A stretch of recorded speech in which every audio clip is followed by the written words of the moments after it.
Okay. I'm going to just wait a second, and I think we're live, so we'll go ahead and get started. I want to thank the panelists tonight. We have Dr. Chan, Dr. Banerjee, and Dr. Kramer all participating today, and we have, I think, some really interesting data and some exciting things to talk about today. So without further ado, I think we'll get started. I am getting a message that you can't hear me. Is that somehow let me know? So I think we have just a few comments. I think the faculty is being compensated. We're not going to talk about off-label use.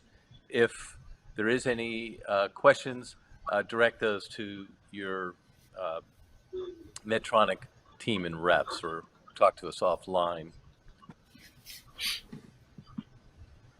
So all the discussion today should be on discussions of instructions for use. Okay, I think we're live. Okay. So I want to, without further ado, introduce Dr. Chan, and he's going to discuss the barriers of starting a successful peritoneal dialysis practice. And I will turn over the slides to Dr. Chan.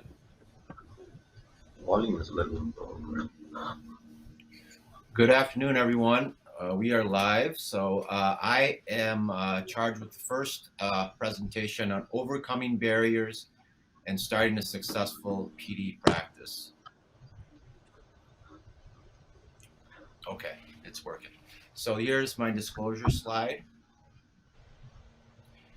Briefly, the agenda for my talk is the current state of peritoneal dialysis care, common PD barriers and reasons for the decreased usage throughout the years, some relevant policy changes that have recently happened, and then what can our response be, i.e. Outcomes of early referral and urgent start, and how do we start a successful PD program and as well maintain it?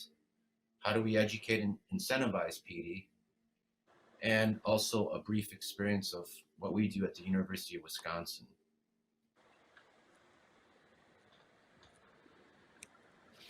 So many of you know that PD has decreased over the years, especially those that have been practicing for a while. The reasons are a myriad, but a few of the main reasons first was the adequacy concern based on the 1997 KDOQI guidelines. They set this KT/V clearance at 2.0, and it was very difficult to get our PD catheters at that level. Since then, after some randomized trials and the 2006 update, it was readjusted to 1.7. And over time, 1995, 1997, there was about 15% of our dialysis population. That was a high doing PD. Then it decreased down to 6 and 7%. Now we do see a rise in PD in the country, and we'll get to that. There's also been controversy and concerns with survival, always the ongoing debate comparing PD and HD. There have been no randomized trials, as you can imagine, very difficult to do, not really given a choice, randomizing patients to PD and HD. The NICOSAD trial is the only one that was attempted. They only enrolled 38 out of 773 patients, so obviously did not have power to comment on their outcomes. And then a big thing is decreased training in our fellowship programs. I believe it's getting better, but surveys that have been published show that only 32% of nephrology fellows had a continuity clinic or even had a PD clinic during their training. Only 44% of fellows initiated or supervised PD training, and only 11% observed any type of PD catheter insertion. So obviously, as nephrologists, if we're not comfortable doing PD, we're not going to advise and recommend PD. We're going to recommend something we're comfortable with, and that is usually in-center hemodialysis.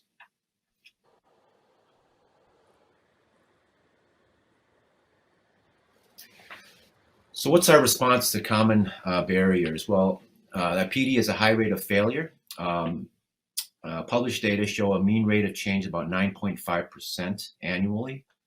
But however, this is improving with decreased peritonitis, improved ultrafiltration, utilizing a variety of fluids, as well as the improvement in peritonitis rates due to connectology, as well as to exit site prophylaxis. And this goes to the peritonitis problem. Many centers are now reporting 1 episode out of 46, sometimes 60 months. So it's improved dramatically, really based on that gentamicin cream study versus mupirocin out of University of Pittsburgh, as well as the technology in terms of tubing. The clearance rate, again, changed based on ADAMX and the Hong Kong study, now 1.7, so it is easier to meet that clearance target. And then the misconception that survival on PD is inferior, and we know that recent data shows that that is not the case, even among diabetics, heart failure, and coronary heart disease patients. In fact, PD is probably better in the first 2 years, and then it's a wash when you get longer on dialysis. There is a lack of system infrastructure that needs to be improved, training patients and physicians, as well as reimbursement models. There's a real patient-related burnout. Can be a variety of social reasons, could be due to abdominal surgeries or malnutrition. So we definitely need to support our patients and get buy-in from our surgeons, our fellow nephrologists. Social work is very important, as well as psychological counseling.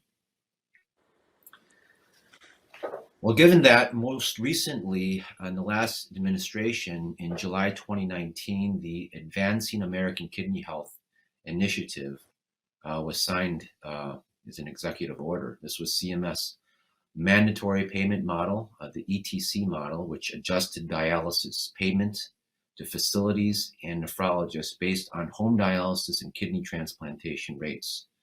All of us know that are part of LDOs like DaVita and Fresenius that there's been a real push nationally to increase patients on home dialysis, and predominantly those are PD patients, and also getting more patients transplanted. 12% of patients were on home dialysis and transplant in 2018, and that stretch goal by 2025 is 80%. I'm not sure we'll reach that, but it is a stretch goal of 80%. What's the impact of early referral? We know the early referral is good in vascular access, i.e. AV fistula and AV grafts getting placed.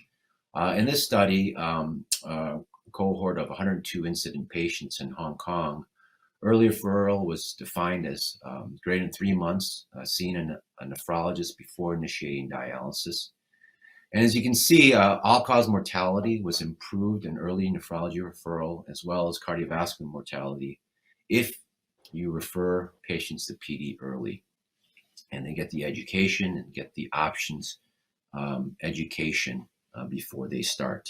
Hospitalization days were similar, and the education between the two groups was similar.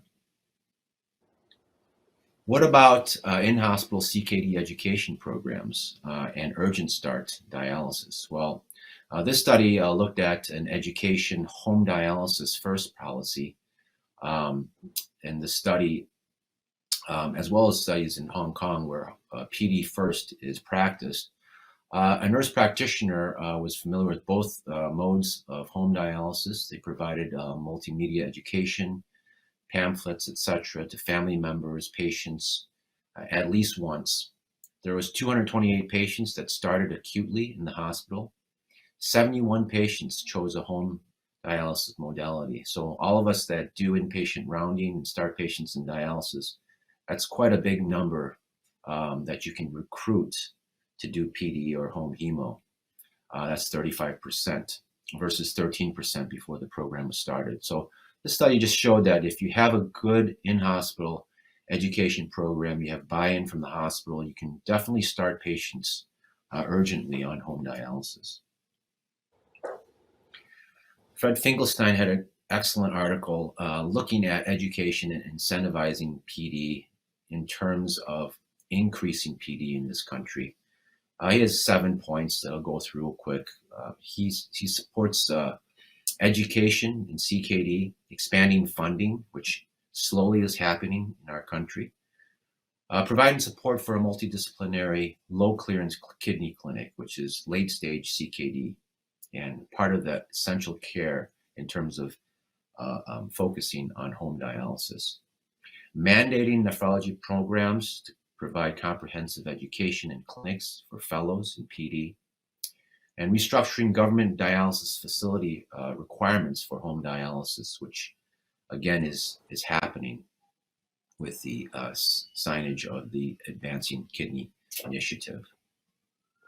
Permit flexibility in PD programs to develop true patient-centered care, emphasizing quality of life and financial benefits, PD versus HD, and then developing assisted programs for our frail and elderly patients. Here in Wisconsin, we have a lot of farmers, some 80, 90 years old, that are doing PD at home because we have that support for them. What are some requirements of an urgent start PD program? Training and education is key, patient education, availability of staff, improved system infrastructure and staff buy-in for the prompt evaluation of the suitability of the patient.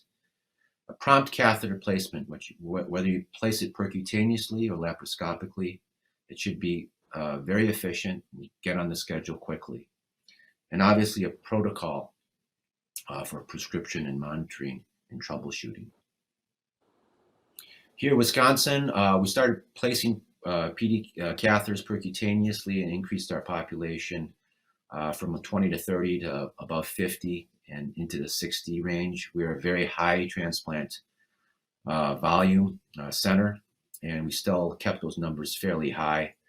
Then our unit was sold to Fresenius and slowly increased our patients. And then with the Advancing Kidney Health Initiative, I have increased it to over 100. And that's out of 350 dialysis patients. So about more than 30% of patients are on PD. We have a protocol that is in the hospital computer networks system, our Epic system, that shows us what our protocol is for outpatients as well as inpatients, and then the fluid and dialysis prescription, focusing on training, education for patient and staff. Again, we need the infrastructure and the staff buy-in, and these protocols help us quite a bit. I think my time is coming up, and I won't get into the protocols. Obviously, if any of you need help with this, you can email me and let me know. We can get these protocols to you. Well, Dr. Thank Chan, you. that was a really nice summary of PD. You know, I think one of the things that is always interesting, it's what should the driver be? You know, is it really much better for patients, or is it much better for the system, or is it much better for the physician? You know, we mentioned lots of positives there, but you know, if you had to pick what the main driver for people getting PD going, what would you pick? I'm just going to give you an opportunity to wax eloquent on PD. Yeah, no, that's a really good question. I mean, I think for me, it's about the patient. You know, if we're practicing patient-centered care, and now patient valued care, you know, valued care analyses, etc. I think it's best for a patient. You know, the quality of life for them being at home and just coming to see us once a month rather than going to a unit 3 times a week. I think really they enjoy that. And if you do quality of life, the surveys that we do, you know, every quarter, PD patients have the highest scores by far over everybody. So even home hemo. So I think that's what I would choose. It's really the patient preference, patient quality of life.